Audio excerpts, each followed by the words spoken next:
Hello, everybody. My name is Augustas Kligis. Welcome to yet another webinar. This time I invited Sophie Howard from New Zealand. She will share her building brands strategies, and I think we will touch a little bit topic about selling your Amazon products in Europe, because she has a lot of experience in that as well. And I think, yeah, let's introduce Sophie. Sophie, hello. Hi there, how you doing? Nice to be on the call this morning. Hi.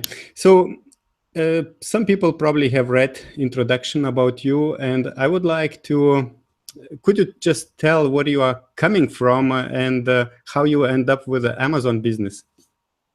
Okay, so as you can probably tell by my accent, I'm from the UK originally, but I actually live in New Zealand.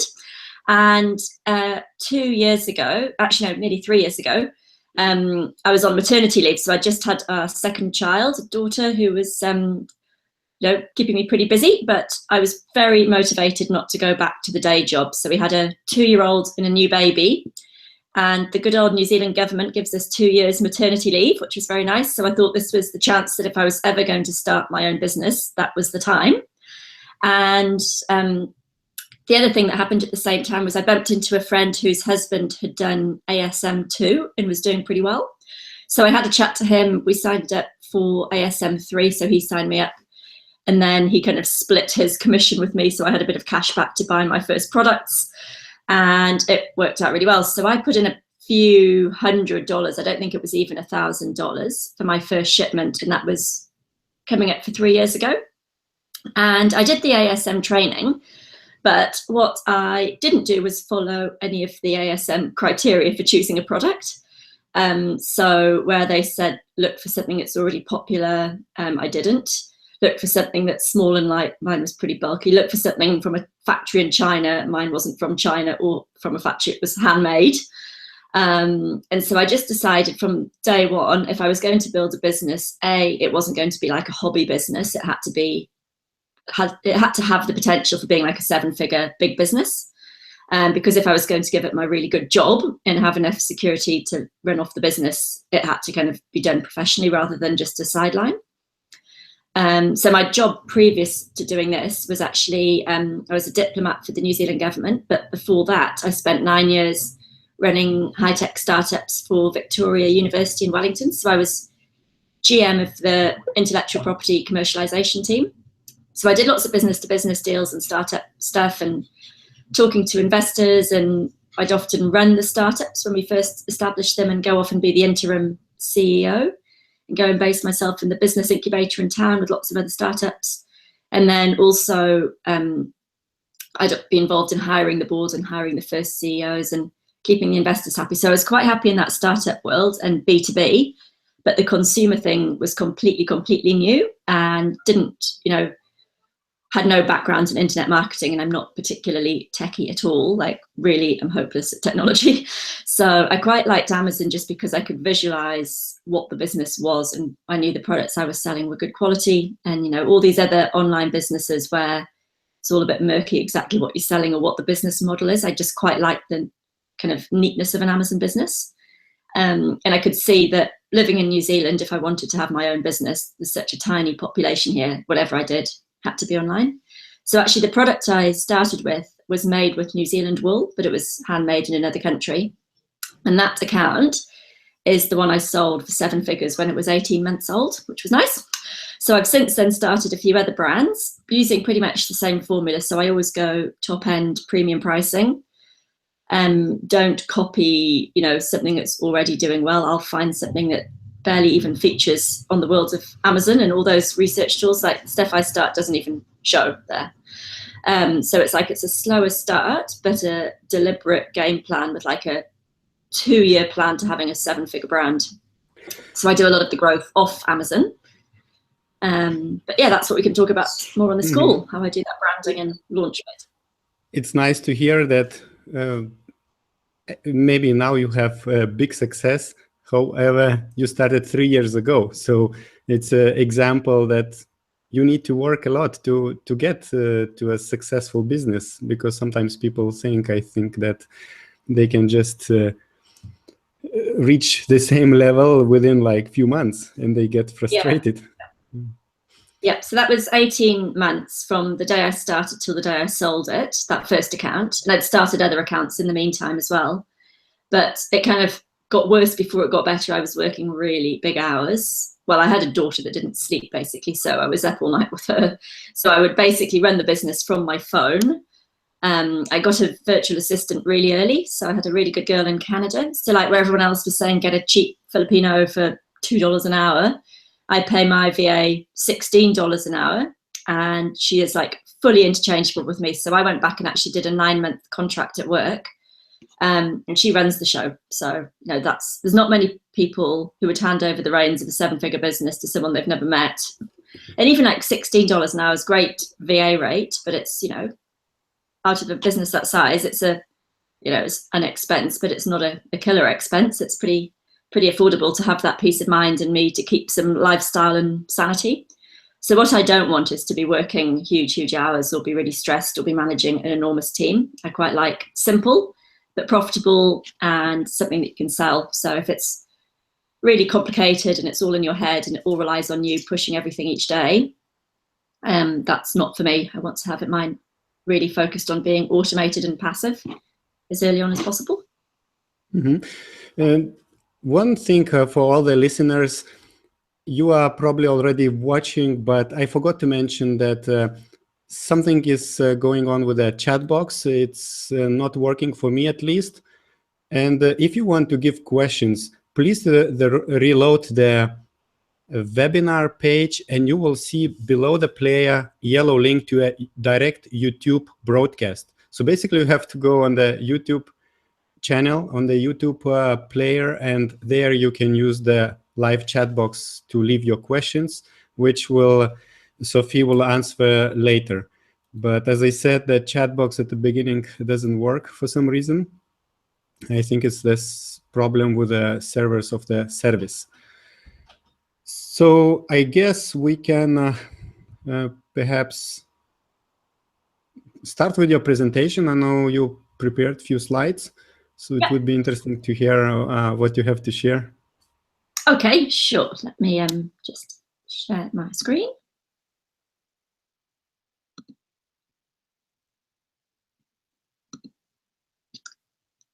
Is that all coming across fine? Can everyone see that?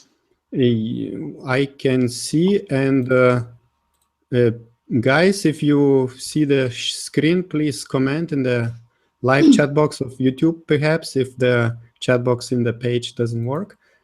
And I think I see that we are watched by 50 people. So if you have any questions, just leave in the chat boxes on YouTube or on the website. If you have problem with doing that, you can send me an email. I will check during the presentation and I will collect all the questions for later. Cool. Sounds like a plan. Okay, so today we're going to cover how I've been building my brands on Amazon. So most people are pretty product level focused when they're making their Amazon decisions and starting their Amazon businesses. And I start a little bit from the other end. So I start with what customers are looking for, not on Merchant Woods or Jungle Scout type tools, but actually in the real world, trying to find areas where there's a kind of a really enthusiastic group of people interested in a topic or something that's really clear what they're into and where there's an opportunity to sell them physical products. So I don't rely on Amazon as a source of traffic, even though I start all my product businesses on Amazon. I still think Amazon's the best place to be to start and sell physical products. A few limitations, as we all know, just around customer lists and their fees that they do funny things with occasionally, or fees that can change around a bit. So I do feel like if I'm running this as my main business, and it is, that, you know, I just want to have enough diversity in there early on to not be losing sleep at night, that, you know, I'm really exposed with a small number of products in one market on one platform. So early on, I diversified off Amazon, and I sort of have found that's really been what's worked best for me. But let me just backtrack a little bit. So I was going to introduce myself, but Augustus asked some questions around that, and I've covered a little bit what I've been doing up till now. And I started with ASM3 and pretty much ignored all those criteria and did my own thing, based more on my intuition. So if you're looking for some formula and set of rules that I choose my products by, I'm afraid I don't have one of those, but I can sort of share the types of products I go for and what I like and don't like when I'm looking at products, and also the criteria I have for brands. And the main one, really, just to cut to the chase, is that you can find the customers online pretty easily, and that it's a consumable, and that it's a high enough price point. So I'm really focused on the margin. I think there's a lot of people that are very busy selling, but when they've washed up all their expenses, there's probably not much left, especially the way the pay-per-clicks advertising on Amazon's ramping up a bit now, and just so much competition for the obvious products. I don't think that's a sustainable rate for a lot of sellers. So what I see a lot of people doing is being really, really busy and maybe turning over a lot of product. You know, they're shipping stuff in like mad from China and turning it over, but not necessarily building wealth.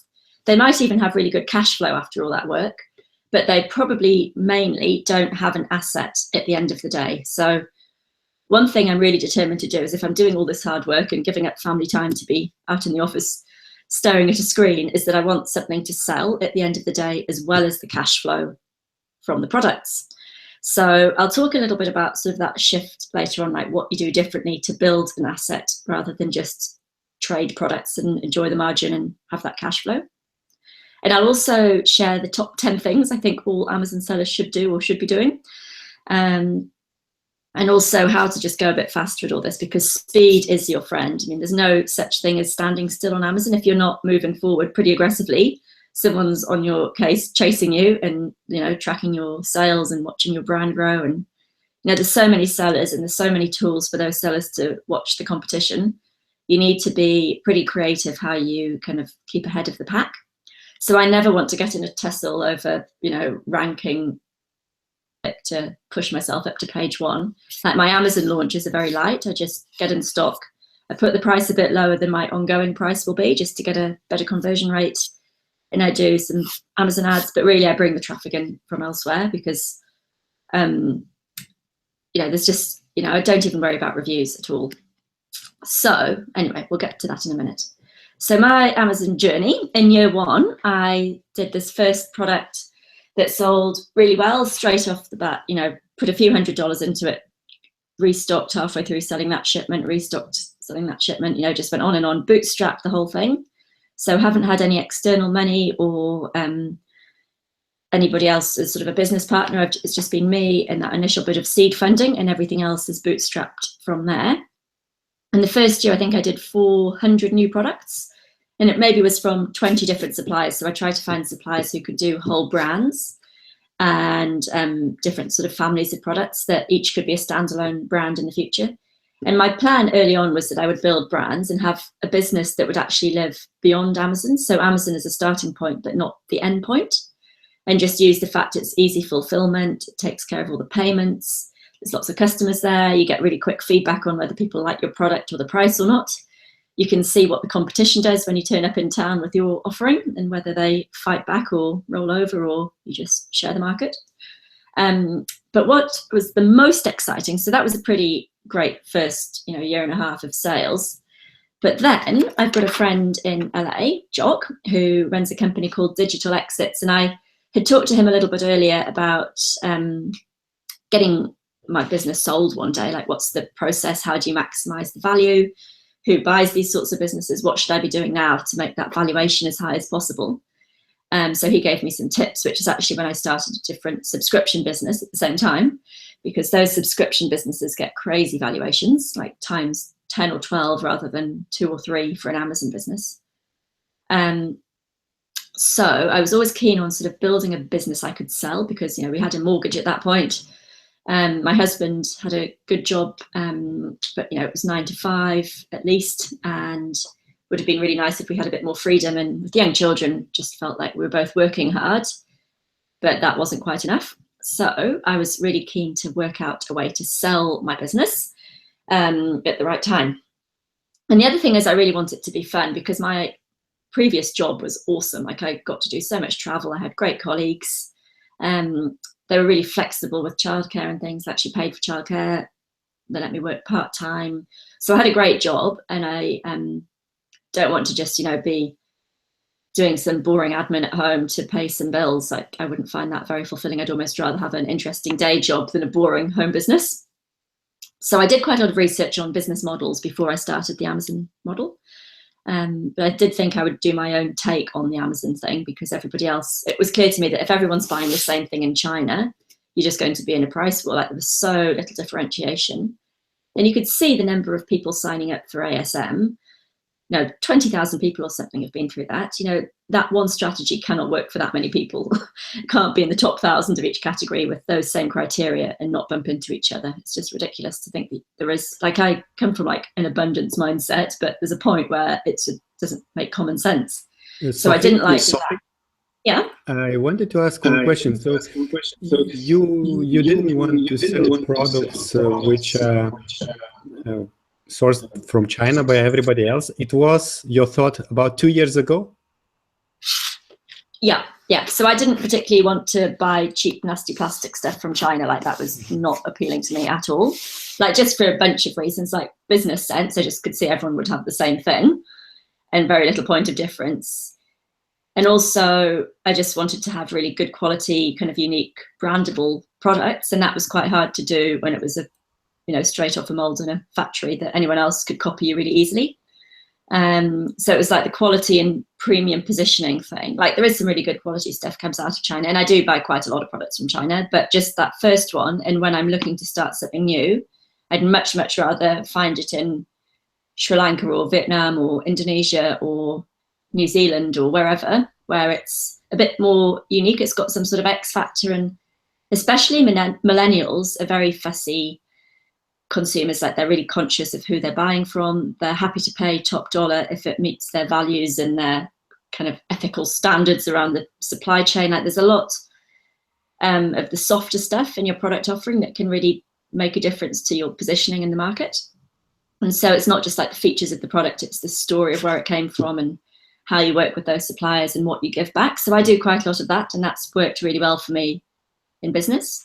So so there was a charity employed to do some of my manufacturing in one developing country. So that was, a feel-good thing. Like I enjoyed giving them that work, and they got work, and then the customers liked that story too. So that worked well for me. And it was sort of personal values and not wanting to just, feed the consumer machine with just plastic tap that nobody needs that gets checked away the following month. So a bit of a personal thing, but also a business thing. But the people I've dealt with in China have been excellent. Like I've never had a bad shipment or any bad suppliers or issues. It's just some things are best out of China. But mostly, if I'm thinking of something creative and a new brand, I'll go elsewhere. So I'm going to launch a brand a month this year with a few products under each one, and there isn't a single one from China. I'll be selling some to China though, which is a bit different. So I might talk about that later. I wanted to ask, you are focusing your business on Amazon US, and how much of this business is in Europe? Oh, my Europe sales are pretty small, so I've got a big shipment on the way there now. The business I sold had pretty steady European sales, the stuff I've kept. So I started one account in year one, and then pretty quickly, like within 6 months, asked that seller performance team if I could start some new accounts, please, and gave some vague business reason, and they said yes. So saved that email. So I've got a bunch of accounts now, and so sometimes I do more than one brand on one account, especially if you've got to muck around with ungating. But my kind of plan was to launch in the US and then go Europe next and then Asia after that. But the US has kept me pretty busy, actually. Like when I've had to juggle cash flow, staying in stock in the US has sort of slowed down my big plans for Europe quite often. But I've just been invited into Birchbox in France, which is a big subscription business. It's like a 500 million US company that does subscription boxes with kind of makeup and beauty type products. And the France Birchbox has asked me for 5,000 units to put in their Marchbox, and this is like a really, really top tier demographic that wants to know the cool new stuff coming out in the market. So I'm obviously sending them their 5,000 units, but I'll really stock up in Europe on that brand as well. So my European sales have been pretty quiet, and it's weird, like I've got a business partner now and like he does twice as many in UK and Europe as the US, and like we're in similar categories, and we, you know, write our copy and do our images in a pretty similar way. So it seems a little bit unpredictable which products will do better in which market. Like I haven't picked the pattern yet of which ones to pick for which market. I mean, I'm obviously from the UK, so feel like I can write for a British consumer, you know, whereas maybe the Americans, something gets lost in the translation, or there's like some cultural language things there. But yeah, my US has kept me really busy, and the UK and Europe's been slower. But one thing I did for UK, well, not UK, the rest of Europe, was hire and train marketers who are native speakers and live in each of those 4 other markets with the different languages. So rather than hire, you know, either Fiverr in a machine translation or just a straight translator who isn't especially trained to be a marketing copywriter or sales copywriter, I've found on Upwork a team of people who I've hired separately, and they do proper translations. So they do like the keyword research, they look at the competition, they help me with the positioning, and then they write a really, really good listing that fits the Amazon template. So that's been really handy. And the people I do coaching with, they get to use that team, but also they're available sort of on a commercial basis. So if anybody's interested in that, can rent out my team. Yes, of course. We can later give the link to your translation team service. And yeah. Sorry, interrupting your presentation. We can maybe talk a little bit about Europe later. So yeah, you are welcome. Yeah. So the strategy I've got is basically the same in UK and Europe. Like I'll do a bit of competitor research, not so much on Amazon, but, you know, in that niche, who are the top brands? Like in the smartest retail stores, which brand are those buyers choosing, and what does their packaging look like, and what's their pricing, and what's their pack size, and on their website and on their packaging. So I kind of do a lot more of my research off Amazon than on Amazon to kind of position for a strong Amazon brand. And then it'll be really low demand in the early days on Amazon, but I'll do some other marketing elsewhere. So I like those sort of old school industries where all the incumbents are real dinosaurs and nobody's doing the online thing well, and then just come in and kind of disrupt them with a bunch of 5 or 10 products, really good brand, good social media presence, good sort of building a list, bit of email marketing, and sending them straight to Amazon. So I don't do really fancy kind of list building or fancy sales funnels early on. I just send the traffic straight to Amazon. I might even just like run Facebook ads straight to the Amazon listing and not even collect their email address, just want the sales and that traction with the Amazon sales early on. And then later, of course, it's, you know, nice to build an email list and do some follow-up stuff. But with the retargeting with pixels, you can actually, you know, do quite a lot just through your Facebook ads. So the pros and cons of Amazon, the best thing really about Amazon is that ridiculous conversion rate, which you'll never, ever get to enjoy anywhere else in e-commerce like it is on Amazon. So there's products there, you know, well into the 20s. I've got some that are, you know, 40-odd%. Actually, one of my strategies, which was by accident the first time I did it, was I did a smaller pack size than most other people do of a type of product. So I think I did a 4-pack and most people sell 10 packs. And my idea was I was going to have a sales funnel and give these 4 packs away, and it would keep my cost of giving the freebies away right down because it was a smaller pack. But it turned out that everyone on Amazon bought like 4 or 5 packs at once. So my conversion rate was like in the 60% and it ranked really quickly. So that was good. And then for some other products that are consumables, I've done that as well, like a smaller pack size. So the fees are worse on Amazon with like the pick and pack, but they also often do subscribe and save, but it was also just really good for the ranking and that conversion rate, which it definitely made a difference having that higher conversion rate, getting the ranking up, because I knew the total numbers weren't as high as my competitors. So anyway, Amazon conversion rates are amazing, and on other e-commerce platforms, you know, single figures. and you probably rarely get double. Someone is saying that the numbers are quite tiny, and I agree. I now look carefully at the screen. What do I see? Yeah, I think you should maximize the player. You can see some numbers better. Oh. I think you are not able to. I don't think I can stretch it now.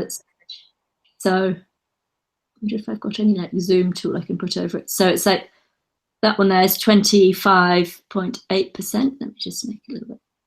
Maybe you can just tell the first row and the second. Yeah, so the first one's 25.8%, then 23, then 21, then 46%. If you're in the teens. Numbers of what?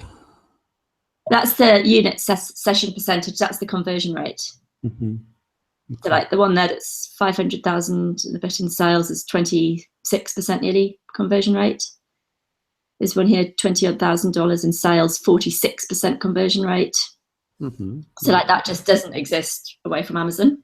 That's really unusual. So if my conversion rate's ever lower than 10%, I'll have a dig around and see if I can work out what's going on. Sorry, that's a bit small.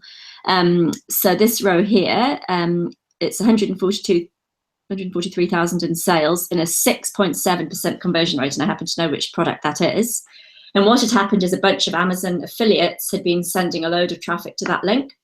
So actually it was, at the right price. There was nothing wrong with the listing. I just had a huge amount of traffic coming in that wasn't kind of qualified or Amazon search traffic.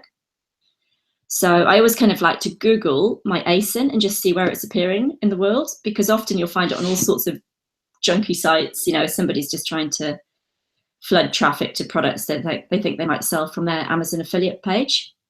But sometimes there's somebody really quality promoting you and you go, hey, you've got that product, would you like to promote the rest of my products? And that can be quite a nice, nice opportunity for some partnerships there. Or, structure an even better CPA type deal with a really good blogger who's in your space and already promoting you. So if they've found you, it's nice to contact them back. So for Amazon products, my criteria now are basically that it's not competitive. I don't want to go anywhere that's full of ASMers. I don't want anything in the top probably 5,000 of each category. And I don't like to do anything obvious. So I do quite kind of quirky products, which is a bit hard to explain in a general way what they would be. But certainly there's no kitchen or baby stuff. I quite like being able to think about business-to-business deals later on, because you can get some really big volume orders and that can really help your cash flow when they pay for those up front rather than waiting for Amazon stock to sell through. And as I said before, I really, really like consumables, especially once you're in the e-commerce world beyond Amazon. It can be really difficult to get a positive return on investment for those sort of Facebook ads on a $20 or $30 type product, unless those customers are getting upsold something when they're on your website and, getting multiple units or buying some extra little accessories or something, or they're coming back and need to replenish and subscribe to whatever you're selling and get the same thing each month. So I think the main things that people do wrong are around taking too long to make decisions. That will analyze rather than do research beyond Amazon. What do real people in the real world actually want and are interested in. And so when I'm coaching people, I always encourage them to think about what they know about, or the types of people they know, or something where they've got some sort of competitive advantage in their background, their training, or their story, or their family, or something where they live. Like, can they source something locally that nobody else would have thought of yet, but that's a great product? And everybody else is just sort of trying to do a screen on Jungle Scout with this price range and this ranking and this many reviews, and it's just spitting out the same answers for everyone, and then they kind of all fall over each other. So I do definitely use Jungle Scout to validate ideas I've had, just to see the lie of the land, but I don't choose products that way ever. And when I'm sourcing products, I don't really look on Alibaba. I try and find the relevant trade show and see who exhibited and who was the sponsors, who are the big companies in that niche, and then who else were the little interesting startups, and who's the manufacturers, and what part of the world are they all in, and can I go and visit them? I love going to trade fairs and markets around the world. So I do quite a lot of traveling, not because I have to source things, but I often, when I am traveling, can source great products. So I like going to little obscure places where there's something made with a bit of a story behind it, that's always a really nice thing to sell. And I kind of, I'm number one interested in running a good business, but two, at the point of choosing a supplier, I'd rather support somebody that's going to really benefit from that contract than just sort of throw money into a huge corporation or a huge factory to churn something out. I've never had an issue with them keeping up with demand. So I think a lot of people are just taking the path of least resistance and not doing a bit of extra work or being creative to kind of find their own kind of brand that has some personal connection or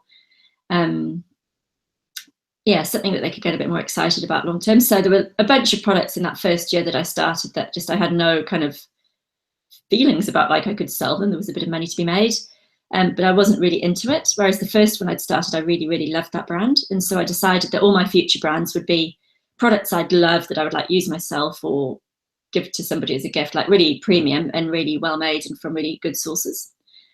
And then I've got a friend who's a designer, and she helps do all the creative part of the packaging and the logos and things. So things that most people do wrong, in my view, I mean, it depends what you want to build as well, right? So if you want to have a passive automated business, then having an 8-figure business, but you're having a heart attack and got 20,000 people working for you in different time zones and your phone never stops ringing and your cash flow's teetering, like that's not a successful business for me. I'd much rather have a few $100,000 clear, easy profit in a 7-figure business. And, I've got a horse I ride every day and got young children, and I'm not greedy for cash. I want to have a good lifestyle. I want to be relaxed about money. But that's really how that money and that freedom and flexibility translates into my life. And as well as that, making it quite simple for me for decision making, what kind of brands I'd start or not start, or what kind of people I hire to work with me. It also means I kind of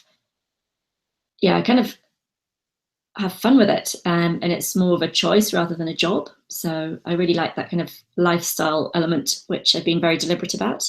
And also when you've got a kind of a lifestyle goal, so we've just moved house to this little town in the South Island of New Zealand called Wanaka. So there's a big ski town over the hill called Queenstown that everybody goes to if they're a tourist. And then this little town I'm in is called Wanaka. The median house prices yesterday were just announced. They've just gone over $1 million for the median house price. It's just going crazy here. So like, this is a town where there's no employment. There's like ski fields and a lake, and it's just a beautiful little remote spot. But you have to have an online business to live here or be a retired billionaire pretty much. So it's a bit of a playground for the wealthy who like skiing and boating and things, probably like a Lake Tahoe equivalent for all the VC guys who need to escape Silicon Valley or something.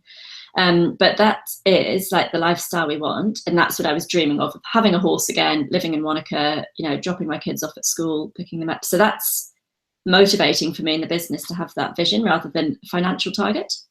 So that's a bit of an aside from choosing products, but it's sort of how I do my decision making. It's around having a high margins, really passive business. And so my strategy really with these products is to start new brands, and each brand would have like an umbrella kind of overarching brand, and under it there'd be a bunch of different products. And when it launches, we might not know what all those products are or which ones will work best, but I'll just do a really good brand and then stick up, 3 or 6 or 10 products under it, and plan to exit that in 2 years by selling it. And so like, I'd want to have the cash flow that the valuation would be 7 figures. I'd want to identify the kind of company that's in this sector now and would benefit from a product line like mine. So say a big food company's got like a bulky, sugary, cheap, nasty, supermarket grade product, and then there'd be like an organic, sugar-free or paleo or vegan or some other kind of premium version of that same type of food. Like I would try and build a brand around the premium vegan, GMO, non-GMO, organic, whatever it is, like premium, and then pitch to sell that in a couple of years and like let somebody else acquire your customers who are the wealthy ones. So you can do that work on Amazon pretty easily and pretty quickly. So that's my strategy, and I'm trying to repeat it. So I did that with the first brand. So I had an offer. You mean that before you start thinking of the brand, you already think for the target, let's say, a company which will buy your brand in 2 years, something like this? Yeah, exactly. Like not necessarily exactly which company, but like if, it's a Starbucks type acquisition target, or would it be this one would go to a private equity group that would just be looking to do X in normal retail, say for department stores. But usually I've got like a clear picture of the type of company that's got a gap, and I'm creating a product where there's a gap, which is good for me selling because that market's not well served on Amazon or online, especially kind of old school industries that have been big in retail but aren't very good at online yet, or aren't selling to millennials well yet. So it's a little bit different. Like not many people start their Amazon businesses this way around, but it's been working for me. So last Thursday, a private equity group in Toronto contacted me out of the blue. They didn't contact me through Amazon, but through my subscription box. And they said, oh, we're shopping on behalf of a 50-year-old family business in your sector. We've got a big budget to acquire a brand just like yours. Could you give us a proposal? And I said, oh, it's only a year old and it's not for sale. And they said, give us your number. It must be for sale. And I was like, okay, $1 million. And so I'm negotiating with them on that this week. So I've said, I've got 2 other partners lined up for that brand. One's asked for a license. So that particular brand, somebody I was about to sign a partnership agreement with for all the non-Amazon channels in the US. Somebody else wants the rights for it for Singapore, Hong Kong, and then if that works out, the rest of Asia Pacific. And there's just like companies turn up every week interested in that brand who want to partner or distribute it, or there's somebody in Chile who's got a license for the whole country. So like it's a brand that's really attractive to people, and other big companies want to snap them up because they can't reach those kind of millennials, or the care and attention to build those sort of more boutique brands is a bit different to the big fast moving consumer goods model. So that's something I'm going to try and get really good at repeating on a 2-year cycle. So I've got a few more in the pipeline. I've got another really boring industry, but done sort of a more interesting take on it, and trying to offer the best customer service, the easiest websites. It's a baby boomer product, and I think they're probably not very well served by the current brands out there. And yeah, I've got sort of a bunch of different brands and different products all at different stages of development, but the process is the same, like launch on Amazon, keep all my stock in Amazon, and then do a Facebook basic page. Like I don't do any Facebook content marketing, just paid ads, a little bit of content. Actually, I pay someone to just, do a little bit of relevant stuff that's of interest to that sector. But, the effort's all around getting high converting ads to buy the product. So they'd buy off Amazon, or they'd go on an email list or whatever it is, and then market to them that way. I wanted to ask, you mentioned that you're using Facebook ads to drive traffic to your Amazon listings. And then you mentioned earlier retargeting pixel. Those who don't know, retargeting pixel is like on your own website, you can add JavaScript code from Facebook, and later those people who visited your page, you can target to them your advertising. So it's a like warm audience which you can target. If they visited your page, that means they were interested in your topic. But I'm not clear if you are creating a Facebook ad and you are bringing people directly to your Amazon product, where do you add the pixel, the retargeting script? Oh, so there's sort of 2 ways to do it. So one is if I'm just doing ads straight to Amazon, then I can see who's clicked on the ad, and they get tracked that way. So you can retarget everyone who's been on your page and on that ad. So you are still bringing those to your own website first from the Facebook? No, straight to Amazon. So you can do lookalike audiences from audiences that perform really well. And then later, if you send them to Shopify, then you can obviously add that little bit of code on your Shopify page. But Shopify and Facebook ads talk really nicely to each other. So there's one sort of setting called dynamic ads, and you can just basically, anyone who's been to your website once but didn't buy, you can sort of stalk them around the internet as they keep browsing at other things for a week or 2 weeks or whatever. So you mean that you are showing ads only to those people who already visited your brand website? Yeah, so you can have some campaigns that do that. You can have some other kind of brand awareness building ads, and you can have some that are asking them to watch a video. You can have some where they download a checklist or something, and then they after that go on an email list. So there's all sorts of different ways you can do it. And like selling a service, you would do a little bit differently to selling a product. But normally, straight out the gates, a brand new Amazon product, I'd rather get it ranked on Amazon than dilute that traffic and send it to my website as well. So the website sales would always be way worse than Amazon sales, just because customers don't trust a new website and a brand they've never heard of, or a web, a platform that's not as trusted as Amazon. Like on Amazon, they've got one click and it ships, the credit card's loaded, and they know they can get a refund, and they know it'll turn up. So I'd always put the effort into Amazon first, and then building the other channels and platforms is sort of to build the resilience of the business. It kind of future-proofs it a bit. It means it's sellable, and it means you can get extra traffic and sales there one day, but certainly short-term, Amazon's still the best place to be selling. So, and the other good thing with Shopify is you can have Amazon ship the product automatically from the inventory that's sitting in Amazon, which is really nice. And it can even track the stock levels. So if you go out of stock on Amazon, it says out of stock on your website as well. So if I understood correctly, I'm coming back to Facebook ads.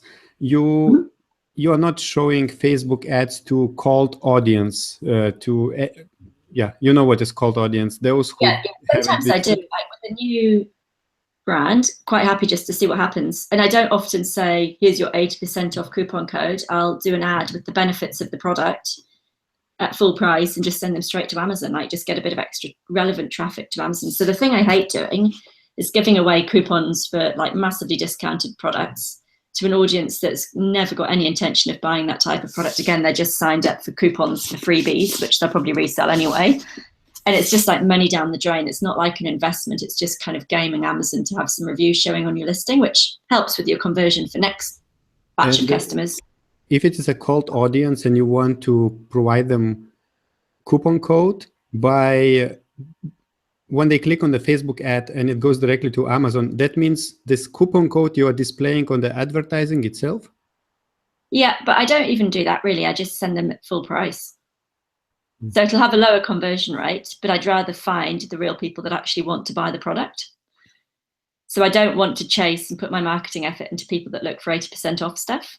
So I might partner with, say, a blogger or a Facebook group and say, for everybody you refer, you get $5 and I'll offer them another $5 off the product. So that's a different sort of a thing. But yeah, I don't want to put my marketing time and effort and budget into looking for people who just are after coupons. So if I did give away a coupon, it would be to an already relevant audience rather than just a big coupon-y group that's looking for freebies. So now that these policy changes on Amazon mean that people can't just go out and buy reviews, like the approach I've had's working well, because all the people I spend any extra advertising budget on are my target audience, not just people to buy reviews. So that's sort of how I do that. And you can do really complicated funnels and capture email addresses and do upsells and coupon codes and all sorts. But I just keep it pretty simple early on. And I'd rather have it less efficient, like a lower conversion rate, but be sort of getting data on which audiences work best when it's a full price offering. Because like if your business only works when people get it half price, well, it works for them, it doesn't work so well for you. So I kind of quite like to find the customers who aren't too price sensitive and just really like the product. Those are the ones I want to find as soon as I can and get them subscribing. All right, thanks. We can maybe move on. I see a lot of questions are coming up. So after the presentation, we will still have a Q&A. So let's continue. Okay, cool. I'll keep going quickly through these next few slides. So real businesses are cool. It's much more fun to build something that you can kind of visualize, and it's got a life beyond Amazon. It's not just that kind of arbitrage model. Like a lot of people buying and private labeling from Alibaba with something really generic, I'd still call that arbitrage rather than a real business. Like it's only really half the business. They've got some cash flow from some product sales, but they've got no IP. They've got no real brand. It's keeping them, a bit of cash flow coming in, but it's not something that's sellable. There's no customer list. It's pretty limited what you've got there. But building a business is a little bit harder, not necessarily much harder, but sort of rounding out that Amazon piece with some other e-commerce, with some more customer-centric work and some more branding, and making sure that you kind of build a team and that it's not an Amazon business in your head, but the numbers still work when you've employed someone to run it. That's something I think a lot of Amazon businesses would fail that test. So the difference between the 6 and the 7-figure sellers, as I see it, is like 6 figures you can still be on your own, just doing it solo, doing a bit of everything yourself, and you're kind of trading products. And once you get to the 7 figures, you've got kind of a team, you've got systems, you've got brands. It's truly profitable. Like that's me riding my horses. These are snowy mountains in the background. So the mindset is quite different. It's like owning a company rather than selling products. You could have a 7 or 8 figure Amazon business just selling products and just doing like arbitrage, basically stuff out of China, or finding suppliers that can do massive volume, or a team of VAs sourcing products and sticking them up there rapid fire. Or, you know, there's ways you can get a big Amazon business, but I wouldn't choose to do that myself. So there are people doing that and doing well, but I don't think, you know, the second they stop sourcing and hustling and shuffling products around, it stops. Like there's nothing left the second they stop selling on Amazon, and there's no kind of residual value being built there. It's just trading. So as I've said, I'm quite into lifestyle, and I'd rather have a really profitable 7-figure business than a really busy kind of mega 8-figure business with loads of products and moving parts. I'd rather do small but kind of well done rather than bigger and just like a big spinning empire. I don't want to build an empire at all. And then the big difference, I reckon, also is having a coach. So all the people I know doing really well have had coaches. I've got 2 coaches at the moment for different parts of the business. One's more general e-commerce, one's helping me with my coaching, which is something I've been doing for about a year. But I'll just quickly run through my minimum viable brand process, which I've kind of talked to a bit already, but it's always premium priced. It's always really fast. I've always got the exit in mind from the start. So that might be the type of sector that it would get sold into, or like, am I going to try and hit the point where it's $1 million valuation and there'll be some like retired couple investor who just want a really low maintenance online business that they can run in 4 hours a week from anywhere in the world. One of the things I'm doing in a group I run called Product University. So this is like my entry level thing for people wanting to learn more about online business, but don't, you know, have the budget or not ready to do the intense one-on-one coaching yet. So it's a weekly live webinar, and I'm actually doing a live demo every Friday morning. I do like an hour's webinar on a topic that's relevant for e-commerce and starting Amazon businesses and choosing products and branding and virtual teams and all the things that you need to know in this fun world of running an online business, and especially with products. So I'm doing a live demo of how I come up with a brand idea, how I source the products, brief the designer, write the listing, monitor the numbers, like the whole thing. I'm doing that kind of live in real time in Product University. So I like the 2-year cycle. I like to know that it can get going pretty quickly, and I like 7-figure potential. So one of my criteria is that it's going to have, you know, a decent size niche to sell to. And definitely Amazon is a great springboard to get started, but it's not my end point for my businesses. The 10 things that I think all Amazon sellers should do, or should do more, is just start more products. Like you really, really, in this products game, need to just keep adding products all the time. And also, this is a bit of a theme for you guys today, but more markets. So selling in all those European countries early on. I wish I'd done that a bit more aggressively a bit early. Like I think a couple of my brands would have gone really well a year ago, and I'm only just getting around to them now. And also get proper translations, not machine, not guessing what the keywords might be, but actually get a human who understands marketing and Amazon to do that work. It's a one-off piece, and you know, the cost of looking scrappy or amateur or missing keywords is, you know, potentially huge. And so do that bit properly. You should have a team, and excuse me, not assume that everybody, you know, like all these other Amazon training courses assumes that as the founder and entrepreneur who sets it up, you'll kind of do most of it yourself, and you might get a bit of VA help on the really lightweight admin or customer service or whatever.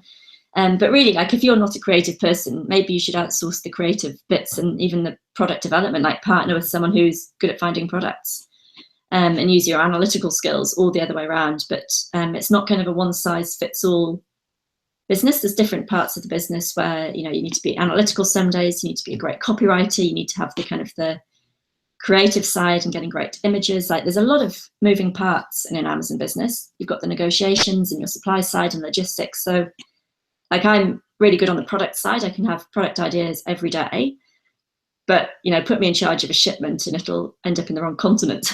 No, I'm not good at that detailed operational logistics stuff. I really like talking to customers, but I'd get really bored of doing that if I did it every day, answering every query. I'm not great at tracking the numbers unless I'm cornered and made to look at them. So I have a call each week with my accountant and we go through like the big transactions coming up and the cash flow and the, you know, he teaches me something about finance that I don't know about. So that's quite a good thing to upskill, but also make sure I know the numbers better.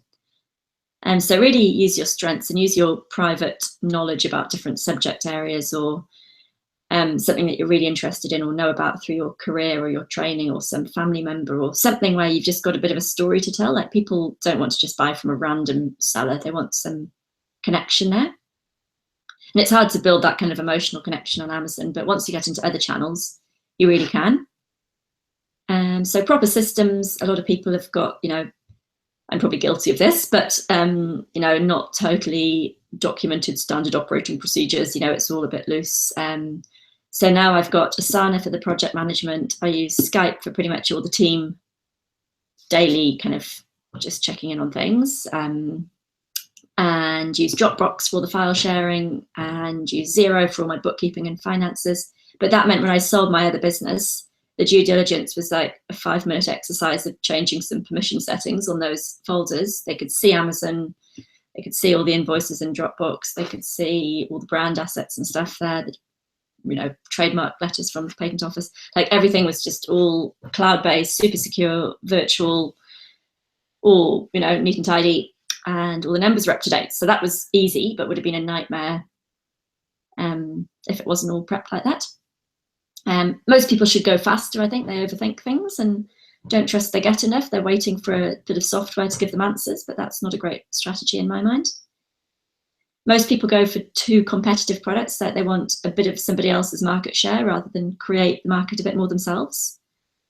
Most Amazon sellers, especially once you're in the 6-figure league, should get a coach, I think. Might be a bit biased there, but I do think that makes a difference to kind of your game plan, your focus, how well you execute, you know, just part of it's sort of somebody sharing their technical skills and strategies with you, but also that accountability makes you work at your best. Partnerships are great, like business-to-business partnerships, blogger or influencer partnerships, people who aren't on Amazon but have access to other channels, partner with them. So for me, 2017 is going to be my year of partnerships. Like I've had a really completely unrelated business idea. I need somebody who's got a background in a different area of e-commerce that I don't have. And I've just found someone and we're going to partner. So I'm happy to give up 50% of that venture for someone else to run the day-to-day and stay involved, but not have to do all the work myself.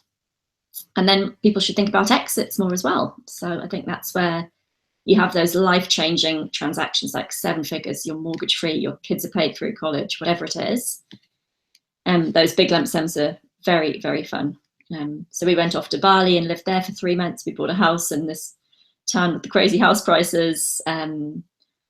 Yeah, son starts school next week, and so like he's going to this school where they ski every Friday. That's just what they do in the winter, and they can do their private pilot's license, and it's just the most beautiful little school. It's just amazing. Like you couldn't pay to go to somewhere like that in most of the rest of the world. Like it wouldn't even exist if you had all the money in the world. And it's our free local school. It's just absurd. Mm-hmm. So those are the good things about a good exit. Sophie, I wanted to ask about exits. I'm not an English native speaker. Yeah. Does that mean to think about the goals, which like what all successful businessmen doing, or it's something else? It's more selling the whole business. Like when you have done what you can do in this business, how do you get out of it? So it's like having goals and like it's about having a plan to finish up what you're doing. So you're starting a business, but like what's a good outcome 5 or 10 or 2 years from now? So for me in 2 years, my exit would be I'd like to sell the entire business, maybe keep a bit of equity. So I still, you know, if that new owner or investor does really well with it, I get some of the money they make off it. And maybe I stay on as an advisor or something.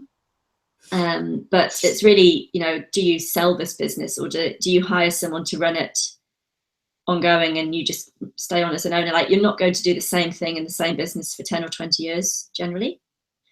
And, you know, the Amazon business life cycle isn't probably a 10-year business. It's probably like a 2 to 5 year thing in its current form. So you need to not just sort of sit there and trade until it's traded away to zero, because one day competition will catch up, or Amazon will change, or the industry will change, or there'll be some new innovation with another product that leaves yours behind, or something changes. So you need to think how you're going to be smart in your strategy to get the most money out, but also finish your piece while it's on a high, not run it into the ground as it matures. So selling the business is probably one of the better options. Partnering with somebody else who's maybe got retail channels is a good exit. Like you continue to, you know, have somebody run the Amazon side and somebody else does the retail side, or somebody who's really good at social media picks it up and you do a joint venture, or, you know, there's all sorts of other things you can do with your basic Amazon business. Okay, I see. Yeah, it's a more long-term thinking, and I think a lot of people which are starting might be thinking just how to make first sale, but they are not thinking how they see their business in 2 or 3 years. Yeah. So if you're really busy just selling products, one product at a time, and looking at the margin on each individual product, that's kind of quite micro level, and it can keep you busy and it can make you some cash, but it's not really building an asset, and you're not going to get a big lump sum the day you stop doing that, and you're not going to build an asset that's worth something. You know, the business itself isn't worth very much. It's worth a multiple of the cash you're making. But with an Amazon business, if you don't have a website or a customer list or IP, any kind of innovation that you own, it's not going to be worth a lot if it's sellable at all. So you do need to diversify to build a real company if you want to sell it and make some real money. Great. And stay ahead of competition too.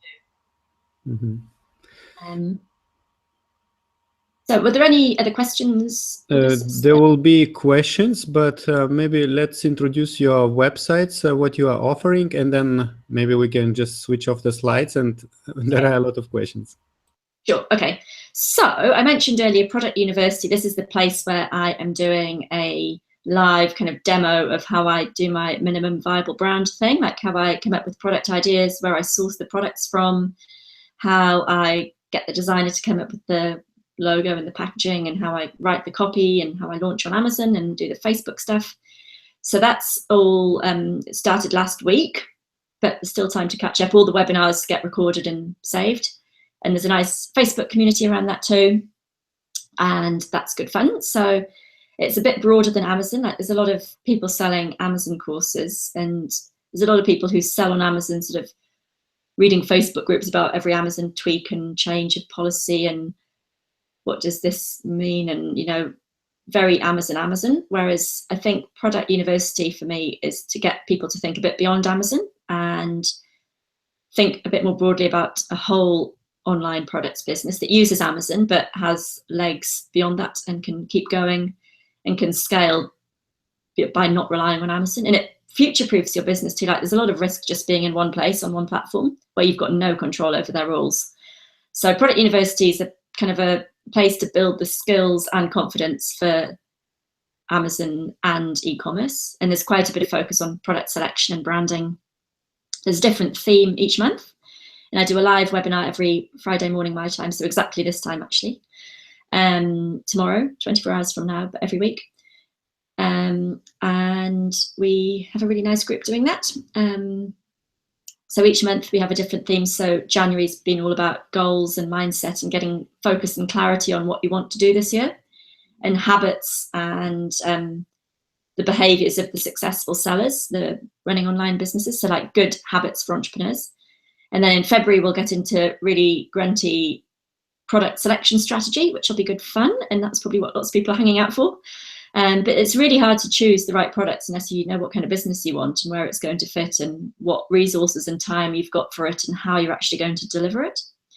And then there's other months on selling skills, and then there's a month on all sorts. There's like 12 different themes throughout the year. So that's sort of a low price point course that runs every week, and all the content's saved, and good Facebook community too.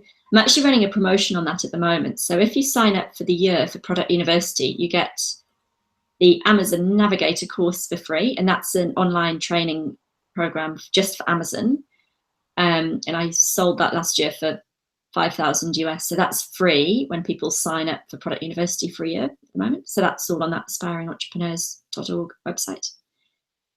Then there's two other sort of higher end things that I do. One's VIP kind of coaching, which is done for you. We work on your brand. We basically, for people, especially people still in their day job, we spend 6 months. It's a lot of one-on-one contact time with me, and I help you with your branding, your product selection, your whole setup. I write your copy for you. We'll do your website, we'll do your logo, the lot. Like, it's kind of almost done for you, but done with you in a way so that you know what we're doing and why, so that next time around you can do it yourself. But that's kind of pretty intense 6-month program, and my team works for you and basically treats you and your products like they look after me and my products. So there's limited numbers available for that. I did a podcast on the Amazing Seller, recorded it just before Christmas, and it went live about a week ago. So I'm pretty much fully booked for the one-on-one coaching after that came out. So everybody was keen to sign up for coaching, and it's a good time of year as well for thinking about coaching. But do get in touch if you are interested in that. And then, as I mentioned earlier as well, I've got these translators who are native speakers and marketing people who live in each of those Amazon markets that you might want a translation done in. And you can either do one country at a time or do all of them for your English listings. And we'll translate them and do the keywords and do a bit of an assessment of who your competition is and where you might want to position your product in those Amazon markets. So I'm a bit of a amateur really on the Europe scene, but what I've done in the States has definitely worked, and it's showing it can work again and again. And the people I'm coaching are following a similar model, and they're getting good results. And it's kind of just a more robust business that you're building. It's not just reliant on staying a little bit ahead of your competition with similar products on Amazon. It's a bit sort of a smarter approach to building a real business.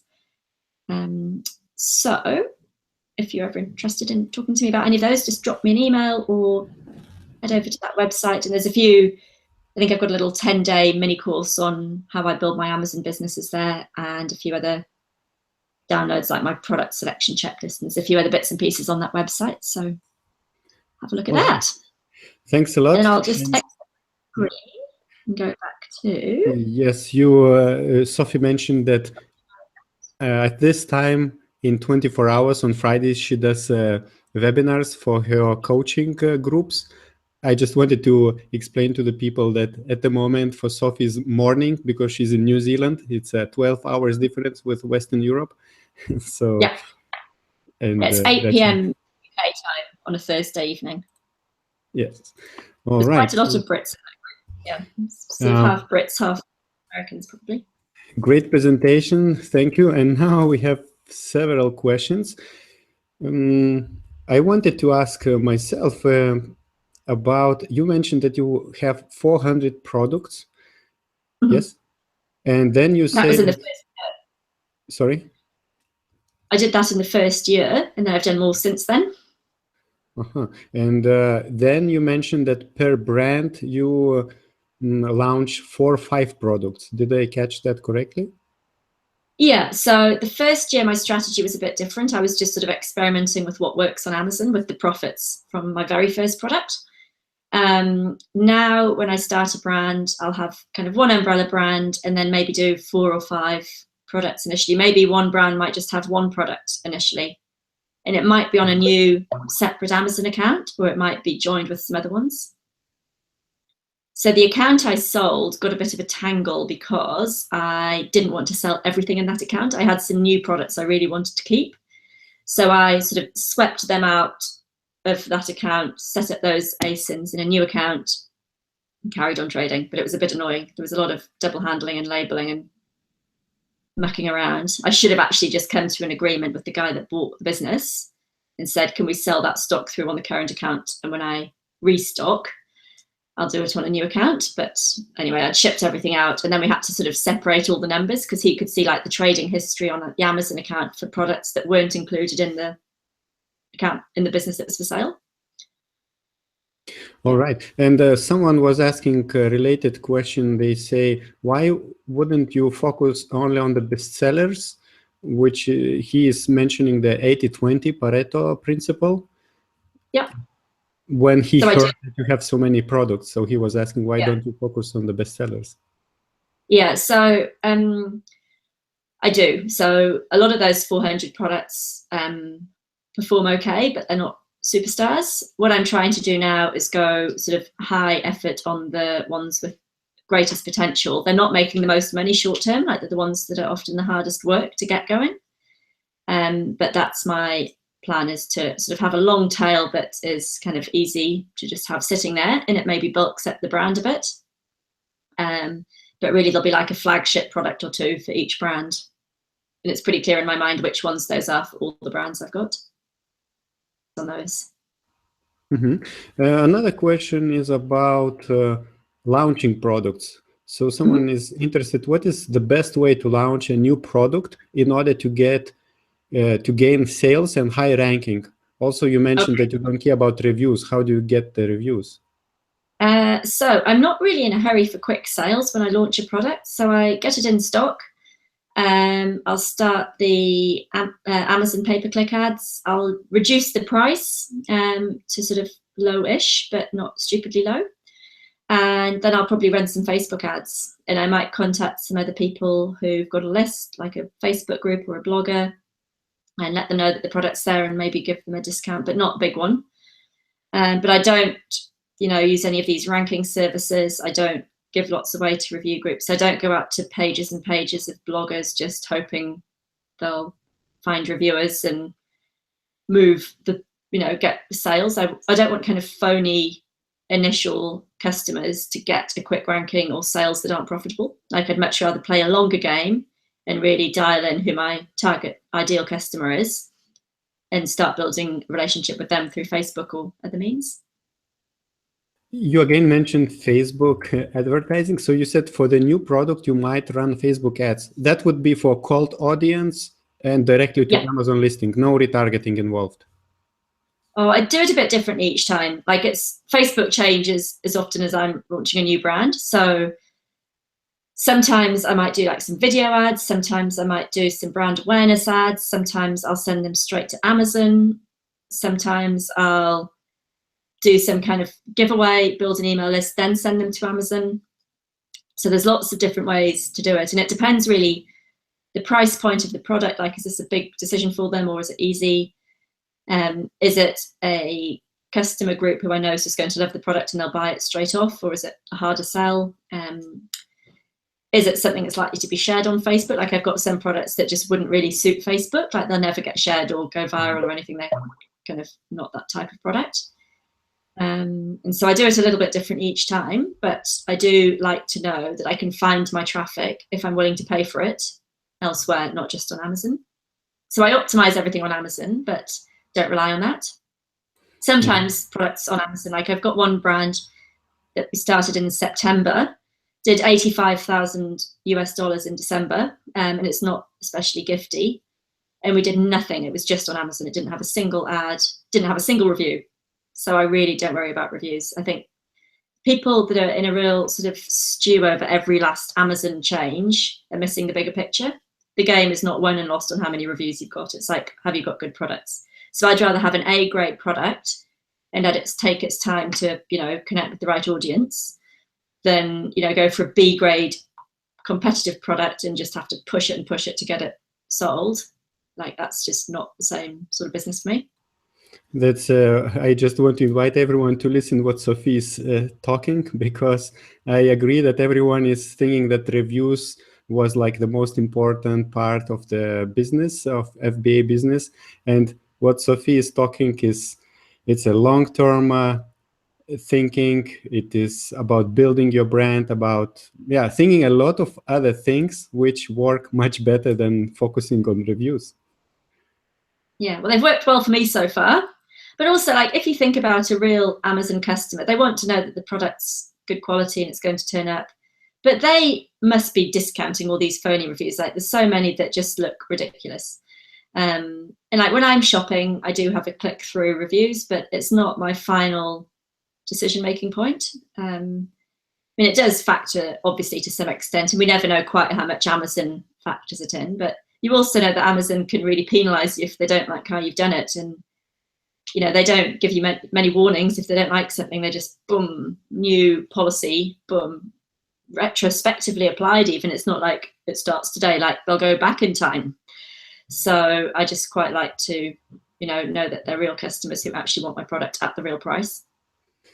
Okay, thanks a lot. If you do all that review stuff, like you can just burn through stock, and you can kind of have a false positive. Like you might get a lot of sales at a lower price, or when you're really promoting it like mad, but nobody actually really wants it when it's full price. But you then have to order another big shipment and decide whether you're committed to that product before you've had any real data on whether people wanted it at the real price.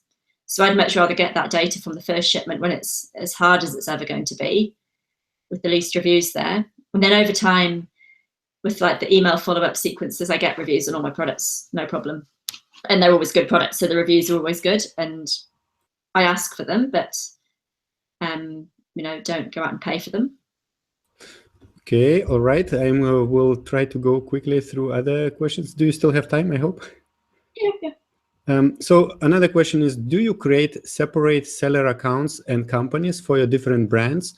When is a good time to do that? For example, you test a product under existing brand, confirm traction, and then create separate seller account and company. Do you do like this? Yeah, so I've got a handful of accounts. It's much easier on the admin side short term if they're all on one account. But if you're going to sell one brand later, it's better if it's all sitting on another account. So sometimes my brands are a bit jumbled up, and sometimes one brand will have its own account. So we've got pretty good at ungating. We've been getting all our accounts ungated for every category, and in UK and Europe as well. So if you need help with that, let me know. But yeah, we try, and there's like a halfway point where there's like related brands are sometimes in together, if I think that they might all get sold as an Amazon business. But if it's really clearly like that one brand would go to that one type of company and they wouldn't be interested in anything else, then I might do that one as a separate Amazon account. Thank you. Someone is interested, how much did you invest initially? I think you mentioned that you started with less than $1,000, but it was just the beginning of your online journey.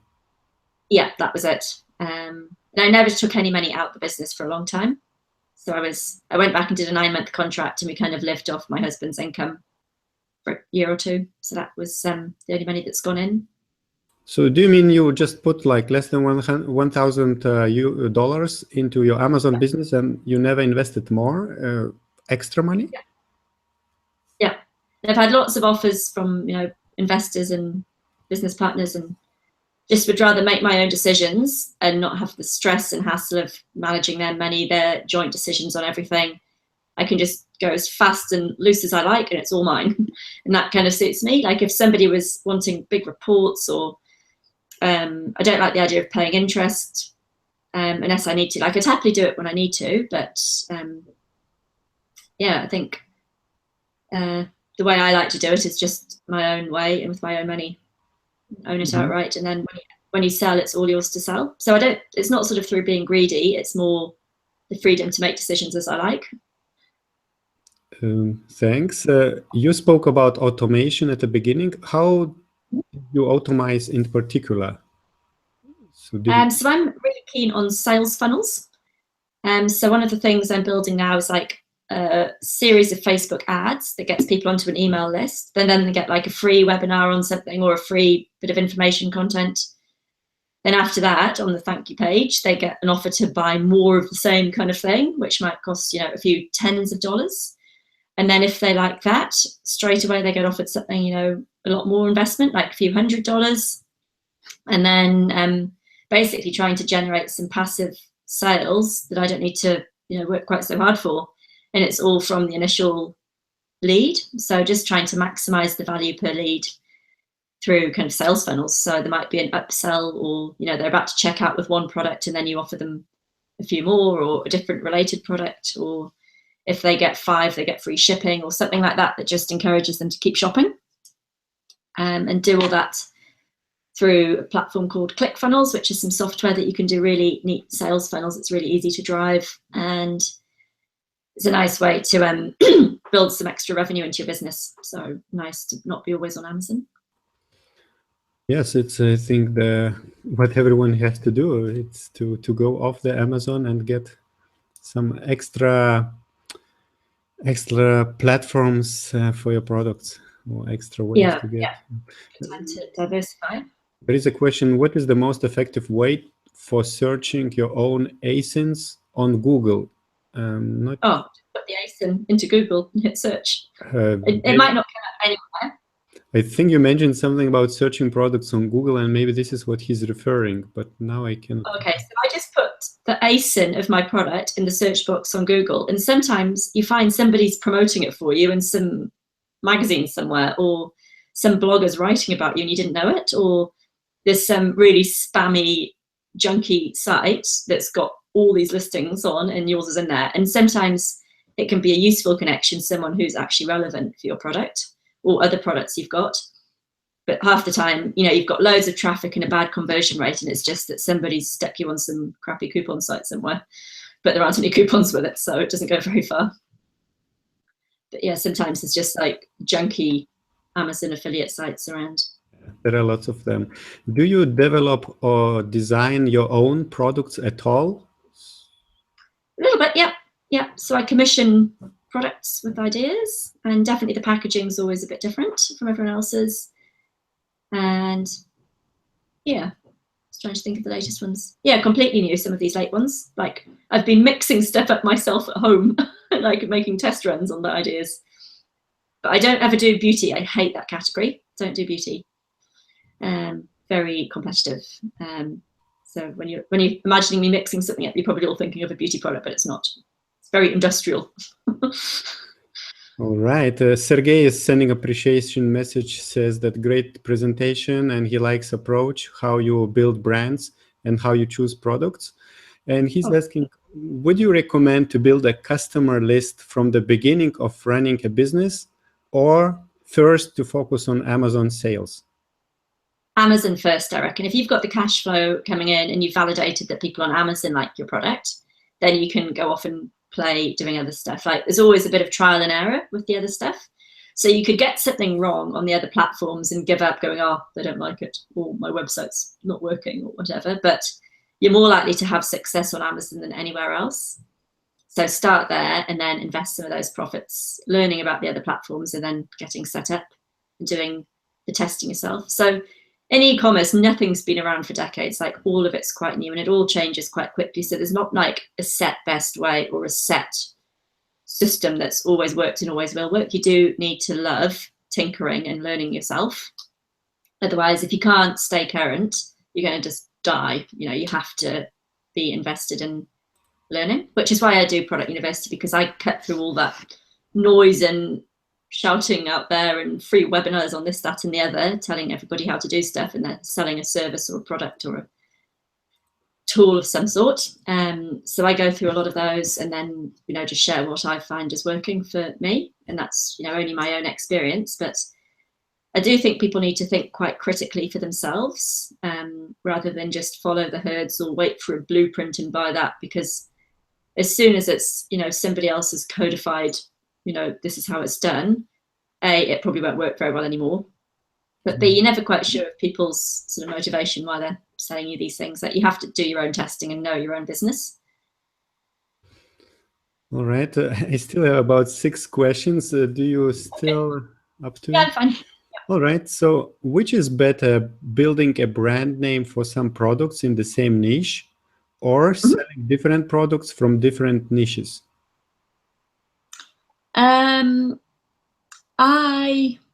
I do a bit of a mixture, but I do like to have kind of a big brand with like a flagship product. And then I don't mind if things get a bit jumbled below that sometimes, and they might, I could imagine in the future, like I've got one brand, it could split out into 2 brands, but I kind of quite like just to keep things simple.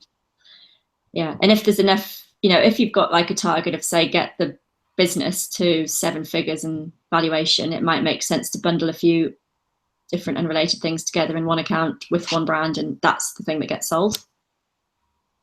So, I mean, I haven't done this enough yet to have a real pattern. Like, I just sort of judge each one on its own. All right. Do you buy wholesale or direct from manufacturer?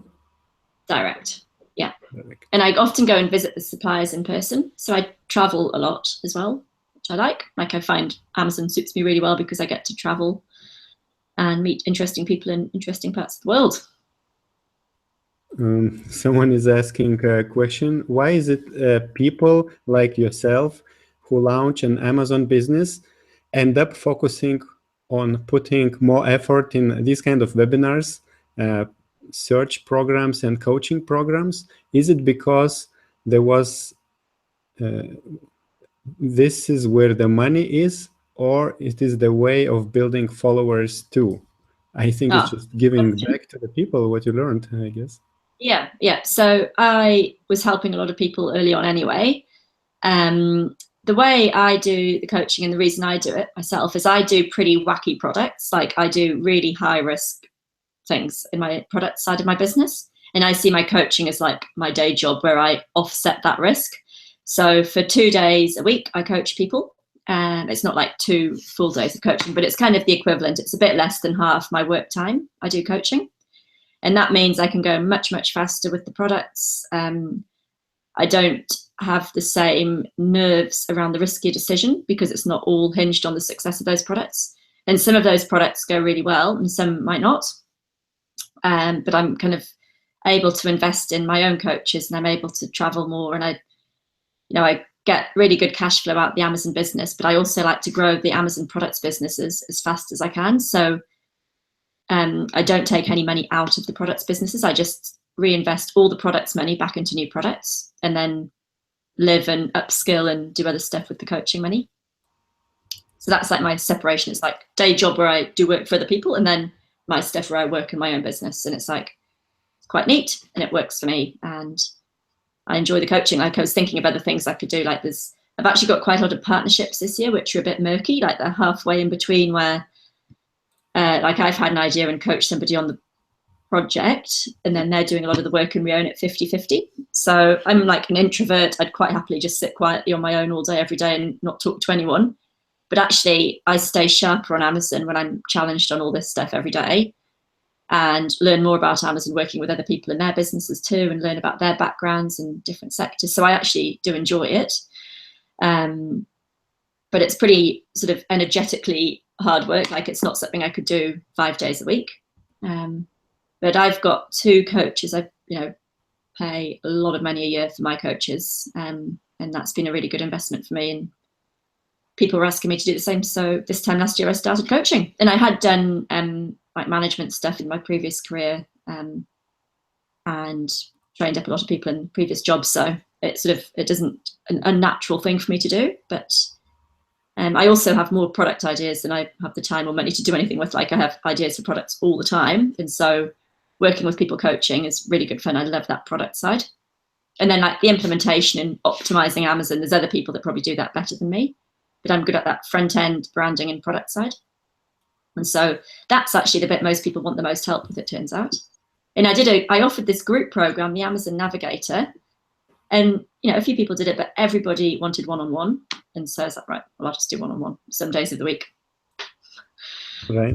If you have 2 brands on the same Seller Central account and one of them is sellable, how do you do that? So I actually did a removal order on the ones that I didn't want to sell. Right. In fact, it was the other way around. The ones that were set for sale were going, and I wanted to keep some not included in the sale. So I did a removal order, set up the same ASIN on another new account, got a new SKU, got it relabeled, shipped it back in. And then when I did the profit and loss sale, I just had to remove those numbers from the products that weren't included. So you can move them around a bit. It's a bit messy, but Amazon doesn't mind. Yeah, so I always get everything approved in writing by Amazon before I do anything like that. Yeah, it's a good idea to cooperate with them. Save that email. Someone is relating to your $1,000 investment. How can this amount compound so quickly in order to purchase stock to grow at that rate you are now? So I didn't take any money out, and there were good margins. good margins. Yes. Yeah, and no money coming out. Another one. That first product plateaued at about the 1 year mark, and then there were a load of cheap Chinese knockoffs of it came in, so it sort of flattened out, and that was when I started diversifying into all these new products. But I'd had such good cash flow for that first 12 months. Like, I could get a small order of new products from one supplier, you know, a few tens or a few hundred products, not thousands. Like, they weren't all huge orders of the new products. So it was definitely like that 80-20 rule. The ones that made all the money were a small number of that 400. And then there was like a big bunch in the middle that were fine, and then a bunch that dropped off. But I didn't lose a lot of money on any of them. Like, I always managed to sell them through or get rid of them somehow. As you said, you are selecting products by intuition, and it seems it works for you. Yeah, not like I validate everything. Like, I look at the, you know, if there's like another brand that I can see that's going to be like my arch rival or the one I've got to go after in like the retail world, but there's nobody online, like, I'll look exactly like what's the demographic on their Facebook page, what country is their Facebook membership in, what is their key messaging, like at the big industry events, who's the sponsor of the biggest events, the biggest trade shows for this niche, like how many likes of all the Facebook groups got. I sign up to all their newsletters, I buy their products on Amazon. Like, I do a lot of due diligence, but I don't get their product idea from a search tool like Jungle Scout or looking on Amazon. Like, if it's already doing well on Amazon, the game's over. Like, that's the peak of the wave, and you're just chasing the leftovers. And like, you might push your way into some of that market share with pricing being lower or something, but you know, there's enough competent sellers for most of those popular products now. You're not going to win that way.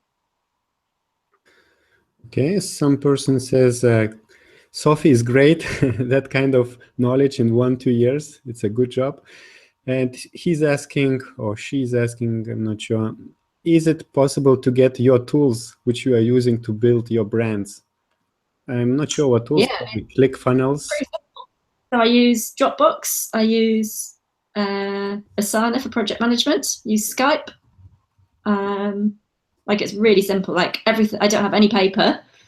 It's all pretty lightweight. I've got 2 VAs. One does all my Amazon stuff. She like runs the Amazon accounts, and one who does all the techie stuff, like the funnels and email list bits and bobs. Like, I'll write something and he'll send it out, and I create all my own content, like my product university stuff. I'll whip up my slides for that this afternoon and deliver it tomorrow morning. And yeah, so there's nothing fancy. The product selection stuff, I use merchant words to validate. I look a little bit on Amazon, what's already selling. If it's already popular, I won't do it. And I use Jungle Scout just to sort of see what the other sellers in that niche are doing. But I don't always trust their numbers either. Like, their numbers on me are always a bit wonky.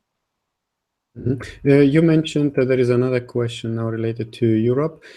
You mentioned you are not really familiar, how to say, you don't have much experience with Europe, but someone is asking, what is your opinion if to start selling products on Amazon in Europe, would you recommend to translate all the listings in all 5 countries, or to focus at the beginning just on UK and Germany? Kind of depends really on the product, and see what the other competition's doing in those other markets. Like, if it's not a huge game in those other markets, you might get away with just in English for a while and just do the secondary translations later. But yeah, it's probably pretty skewed towards UK and Germany, although my business partner, he's doing best in Italy and Spain. Spain, I think, is his best one. So you can never quite pick them. So yeah, hard to know, but there's so many things to do. UK. Kind of make your own judgment on that. It's not like a standard answer for that one. Of course, UK and Germany is the biggest, are the biggest, but you never know how your product will perform in other countries as well. A lot of people are saying that they like the webinar, they're sending thanks to you, and well done. Yeah, someone is saying to you, be creative and follow your path. Yeah, definitely fun when it's not just numbers driven. Like, I track the numbers and I know the numbers, but I don't make my decisions based just on numbers, which is quite fun. Yeah, it's nice. I just remembered one interesting thing you mentioned, that one of your brands, or you base some brands on subscription business. Can you enhance on that? What kind of subscription? Like a Dollar Shave Club type of business? So that business model, but not for $1. So I've got products where like every month. So these are early stage ones. But this is actually the one that the private equity group picked up on the other day. But it's like, say, $20 or $40 a month. And every month the customer receives a box delivered to their house with a pack of this stuff in. So there's kind of ones where it's a consumable, something boring that they need to buy each month, and it just saves them having to think about buying it. Just turns up automatically, like, what's an example, like children's diapers or something. So nappies, or something that you just use up in your household, that can be a subscription business. And like, there's a bit of a saving because they commit up front to buying it from you every month. And it's great for your cash flow because you know that money's going to keep coming in, and you know how big your orders are going to be for the coming month. You just know what you had last month. There's a bit of rollover nutrition, and then there's a few new people, but it's a really easy business to plan for. And then there's kind of gifty ones, which is where somebody will curate a box of organic stuff from, farmers market type producers or skincare products. And they'll go out to other brands and get samples or products and either buy them or get them given to get in front of these customers who like receiving a box of goodies once a month. So it's a business model that gets a huge valuation because they're wealthy demographic generally, and it's either really high convenience or really high feel-good factor. And because the cash flow is so certain for the whole year ahead, you get these, the cash is just such an attractive, the flow's the right way around. Like, you get your money before you have to ship your product. So it's a good model. All right. So for the end, there is a very interesting request from someone. Could you just give us 3 simple advices running a business? And we would say we will end this webinar, I guess. Okay. So I'd say always be adding products. That's one. Go faster. Like, don't overthink stuff. And last one would be build a real business, like diversify from Amazon early, or as early as you can afford to, or even if you don't act on that diversifying early, start learning about it and watching what other people are doing and just get a feel for what's working and how you will do it for your business when it's time. Because it's not that hard to learn. Everything's visible and transparent and out there, so you can just choose some people to watch and see what they're doing. Great. Thanks a lot for your knowledge. So anyone who is interested in what Sophie is doing, you can visit aspireentrepreneurs.org. And thanks a lot for the great time. A lot of people liked what you had to share. Great, thank you. It's good to chat to you all, and thanks for having me on to talk to your group.